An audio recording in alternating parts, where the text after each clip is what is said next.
د بلخ ملي راډیو تلویزیون درنو لیدونکو سلام، ستړي مشئ. د دې ساعت خبرونو ته مو زه سید عمر احمدي هرکلی کوم. د بلخ په نهرشاهي ولسوالۍ کې د یوې دیني مدرسې د بنسټ ډبره د بلخ ولایت والي مولوي قدرت الله ابو حمزه لخوا کېښودل شوه چې رغنیزې چارې به یې راتلونکي 8 میاشتو کې په 3 پوړونو کې په اساسي ډول بشپړې شي.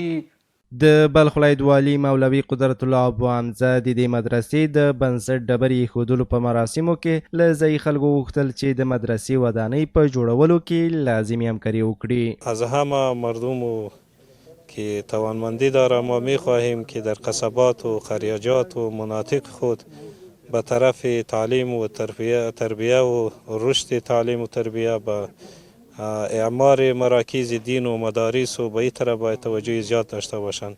په ورته وخت کې مولوي هدایت الله حق د اسلامي کلتور او دینی ارزښتونو پر وړاندې د خلکو د مسؤلیتونو په اړه خبرې وکړې.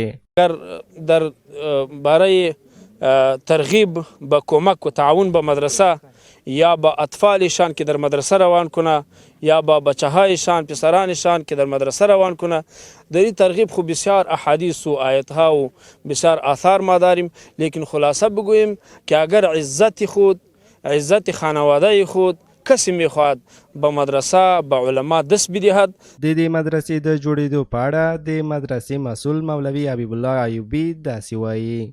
د دې برابر چې د 10 میلیون افغانۍ دی انشاءالله، نو موږ د ټول د افغانستان مجاهد ولس څخه دا تقاضا ده چې مدرسې جوړې کړي، مسجدونه جوړ کړي او کومکونه پکې وکړي او بل خپل اولادونه ټول ودرسو ته متوجه کړي.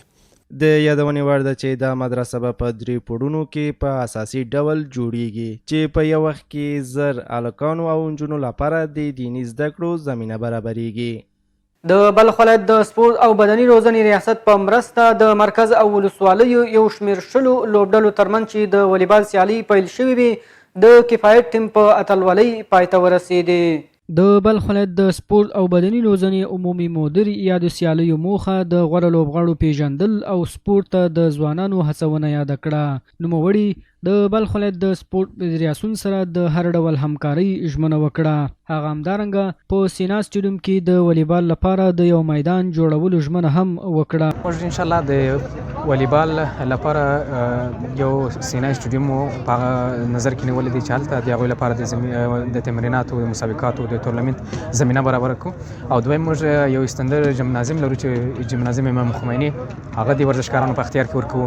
په همدې حال کې د والیبال فدراسیون رئیس وویل دغه سیالۍ چې د دېدادي ولسوالۍ په کوربتوب پیل شوې وي 2 میاشتې دوام وکړ چې 20 ټیمونو پکې برخه اخیستې وه او د کفایت ټیم په اتلولۍ پای ته ورسېدې. نوموړي د بلخ ولایت د سپورت ادارې نه مننه وکړه او د سپورت لپاره د لوبغالو نشتون او د یو شمېر نورو ستونزو یادونه وکړه. این مسابقات تحت نظر فدراسیون والیبال و با همکاری المپیک ولایت بلخ بود. خوشبختانه که امروز ما شما شاهد فاینال مسابقات قرار داریم که بین تیم‌های کفایت و تیم قیم است. له بلې خوا څو تنو لوبغاړو سپورتي برنامو په ترسره کولو او د لوبغاړو په همیشني ملاتړ ټینګار وکړ. درنو لیدونکو دا و د دې ساعت خبرونه، تر بیا مو الله مل ښه وخت.